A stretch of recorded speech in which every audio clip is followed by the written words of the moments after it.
This is Boomer Life on CL650.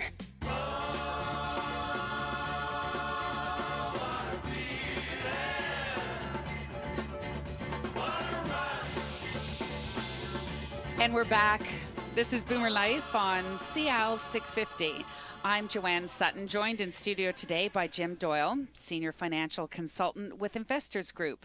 So on Boomer Life today, we're talking about your financial future. A well-thought-out plan for your financial future is an integral part of building the life that you want for yourself and for your family. So, Jim, before the break, we were introduced to the concept of loss aversion. Now, I'm not sure whether our listeners would be familiar with this concept, so maybe you could elaborate a little bit for us. There are a number of things that affect how we make our investment decisions. Some we're very aware of, and some not so much, but might knowingly steer our investment decisions. This is the concept of loss aversion. Loss aversion is the wiring that makes us feel more depressed at the loss of $100 than, say, ecstatic at winning $100. Okay, so when it comes to investments, can you give us an example of loss aversion? Well, a simple one might be if you've ever kept a gym membership long after it's become clear that you are not now and will never be a gym rat, and you felt the effects of loss aversion. Suppose you're investing $1,000 and have to choose between A, a sure gain of $500, or B, a 50% chance to gain $1,000, but also a 50% chance to gain nothing. Which would you choose? Most people choose A, the sure gain of $500. The pain of losing $1 exceeds the pleasure of gaining $1. Okay, I'm just trying to figure it all out here. Are there any other ways that loss aversion might show itself, like in other aspects of life? Well, certainly. People tend to keep their money in safe, interest-bearing investments rather than stocks or equity, despite higher potential returns. What investors don't realize is that the low returns in safe options will not be able to keep pace with inflation, reducing the purchasing power of their funds several years down the line. Another example of loss aversion is when it leads you to excessively focus on the short-term volatility of a portfolio instead of the expected long-term performance of your investments.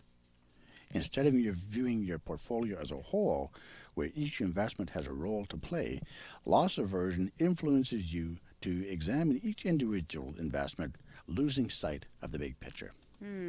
So this appears to be a very deeply rooted concern for a lot of investors. Are there any steps that people can take to avoid or tackle loss aversion? Well, I think first start with some great investment choices. I think that's a no-brainer. But the next bit of advice that I want to offer is to review your financial plan on a regular basis. If you're not involved in the details of each purchase and sale of a stock, you're less likely to be psychologically tied to a decision. We sometimes see people selling their better performing investments too quickly, while at the same time hanging on to poorer performers. And it's hard to blame an investor when they stick with a losing proposition. It can be difficult to admit we've made a wrong decision. They hold on, hoping they'll recoup their losses, but in the process, they end up deepening their losses.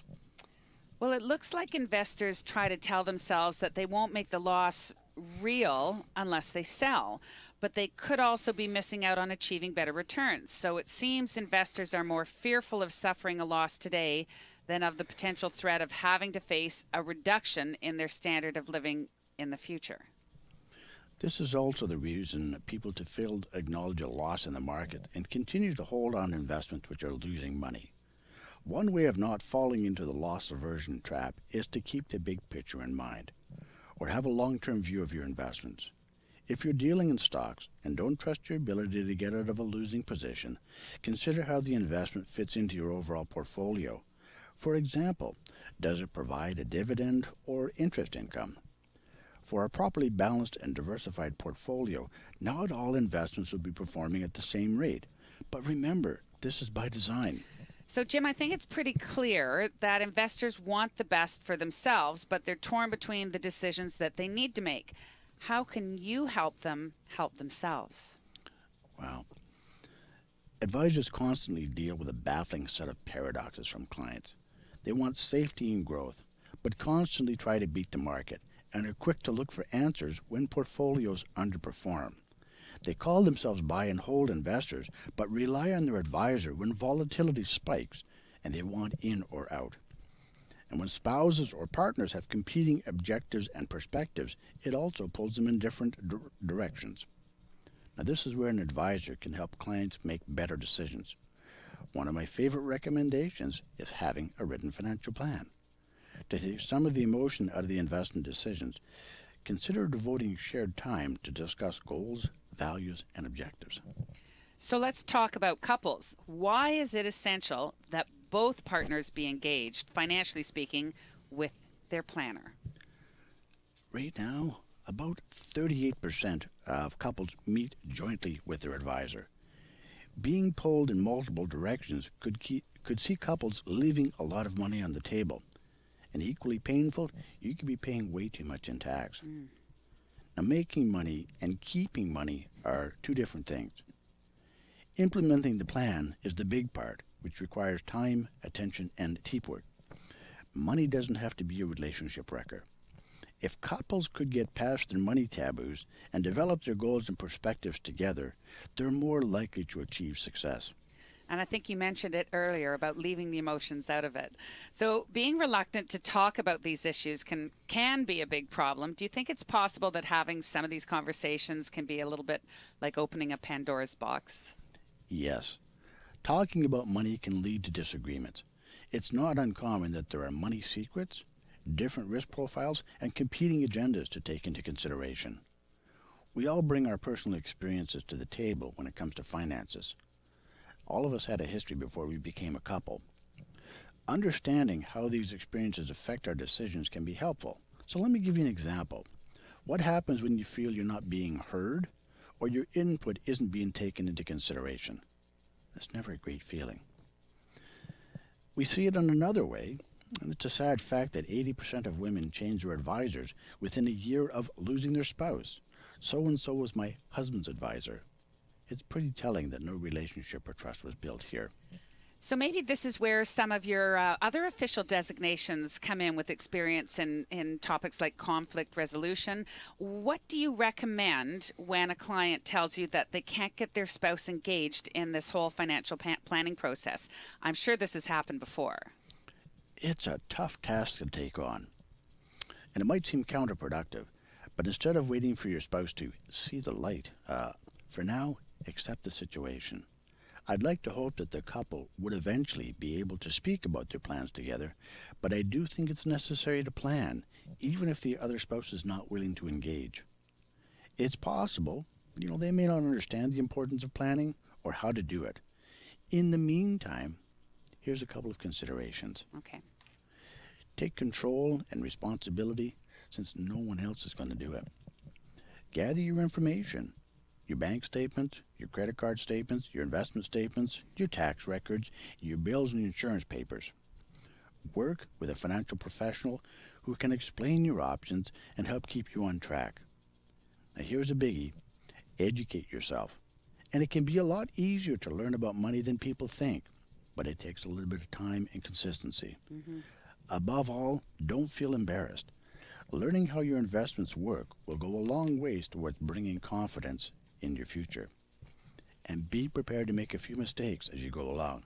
After all, this is how we learn. It's your advisor's job to help keep you from making those mistakes that you can't recover from. Sounds like some great advice as well. It also sounds like there's a number of moving parts when it comes to creating a financial plan.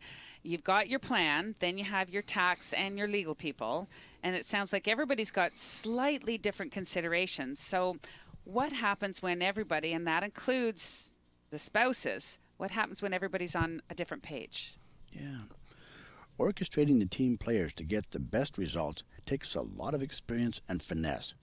We want to focus on the outcome. It's important to understand the language of the professional advisors and speak to clients with a common voice. We help people tie all the conceptual knowledge and the difficult to understand parts. We want to help put all of those together. When financial information is readily available between couples, it's not always spoken about freely. In my practice, I believe it's so important that we help open the lines of communication with tact and sensitivity to help couples talk about and better understand their money and investments. This helps create a strong foundation for the couple. Okay, so Jim, as you start to pay down debt and establish some of these new financial habits, and hopefully all good ones, how might these changes affect other people in your life, like your partners, your kids, maybe your parents, or even business partners?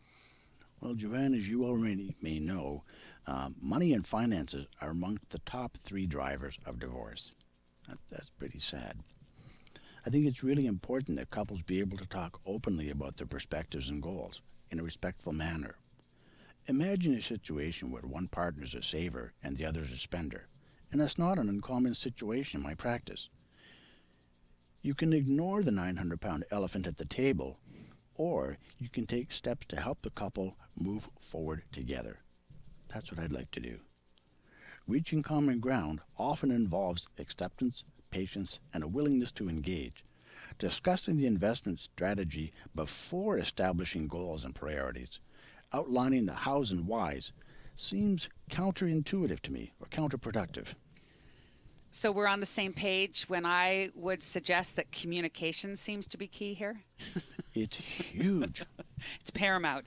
This is great stuff, Jim. We're at the start of a new year, and one mistake that we don't want our listeners to make is about TFSAs, tax-free savings accounts.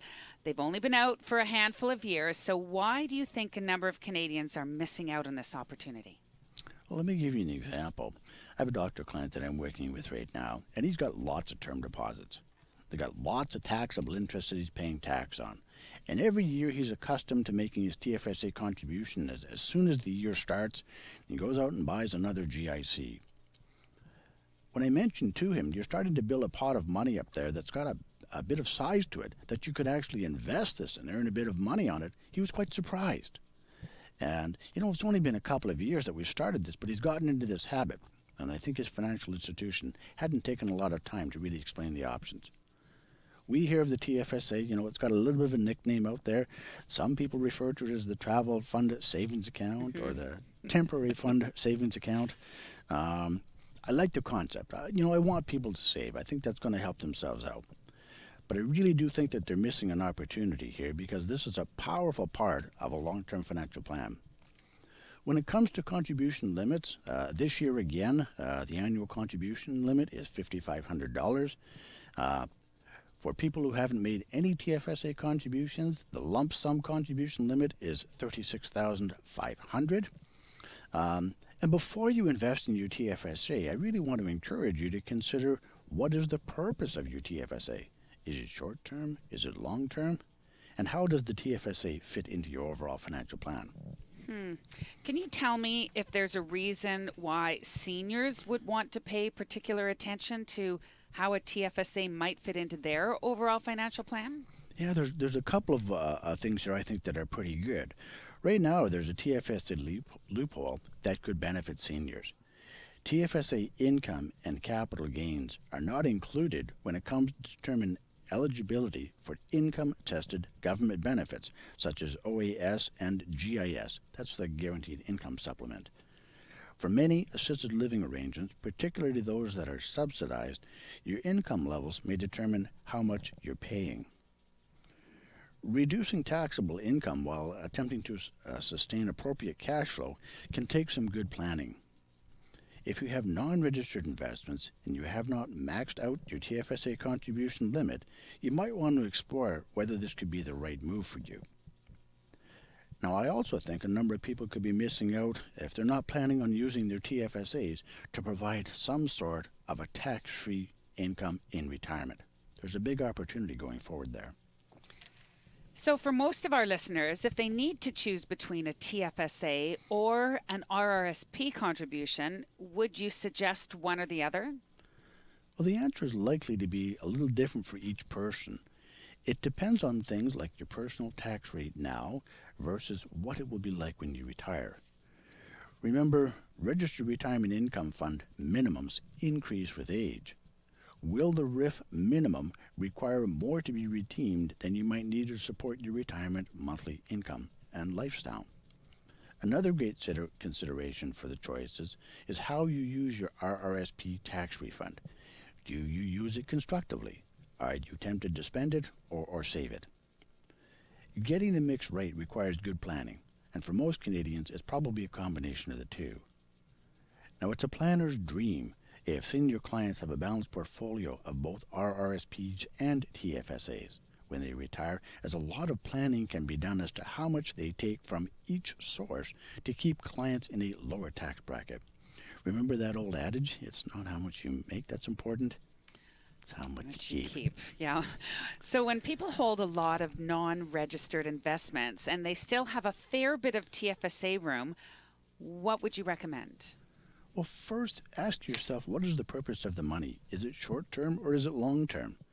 Consider whether maximizing TFSAs make the most sense for you. It kind of hurts when you see people paying taxes they don't need to. Inside of a TFSA, your investment income and future gains would be protected from being taxed. You also want to make sure that your spouse's TFSA is maximized, especially if either of you are paying tax on your investment income from your non-registered investments. Also for consideration, how important is it to you that you be able to name a beneficiary or to take steps to reduce probate? These are a few questions that highlight why it's important to have a written financial plan. Thanks so much for that. It's pretty clear that when it comes to TFSAs, that there's a lot more to consider than just choosing a specific investment. It really points out the importance of how it fits into your overall financial plan. It also depends on the purpose. You've been listening to Boomer Life on CL 650. I'm Joanne Sutton. Today we've been speaking with JimDoyle, Senior Financial Consultant with the Investors Group. Financial security is a paramount goal for most Canadians. The need for advice has never been greater. We want you to make 2015 the year that you rediscover confidence in your financial plan. Financial security is a paramount goal for most Canadians, and the need for advice has never been greater. Make 2015 the year that you rediscover confidence in your financial plan.